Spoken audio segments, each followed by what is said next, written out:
கர்த்தருக்கு ஸ்தோத்திரம். இன்றைய வசனம் ஆகாய் 2:19. நான் இன்று முதல் உங்களை ஆசீர்வதிப்பேன்.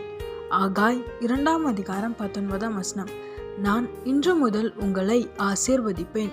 இன்னைக்கு ஏசப்பா உங்ககிட்ட சொல்ற ஒரு வார்த்தை என்ன அப்படின்னா, இந்த மாதத்துக்கு கொடுக்குற வாக்குத்தை என்ன அப்படின்னா, உங்களை ஆசீர்வதிப்பேன்னு சொல்கிறார். ஆமென்.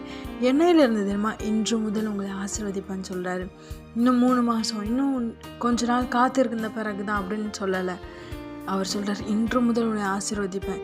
இந்த மாதத்தை, இந்த வருஷத்தை உனக்கு ஆசீர்வாதமான வருஷமாக மாற்றுவேன்னு சொல்கிறார். ஆமென். சோர்ந்து போயிட்டீங்களா? பிரச்சனை நினைத்து, தேவைகளை நினைத்து, காரியங்களை நினைத்து கலங்கி போயிருக்கீங்களா? எப்படி நடக்கும், என்னவா முடியும்னு சொல்லி கர்த்தர் சொல்கிறார், உன்னை ஆசீர்வதிப்பேன், உன்னை ஆசீர்வதிப்பேன். உன்னை 2 மடங்கு ஆசீர்வாதங்கள் உன் வாழ்க்கையில் தந்து, உனக்கு தந்து உன்னை ஆசீர்வதிப்பேன்னு சொல்கிறாரு.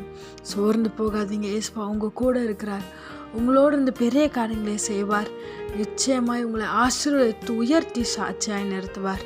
ஆமென்.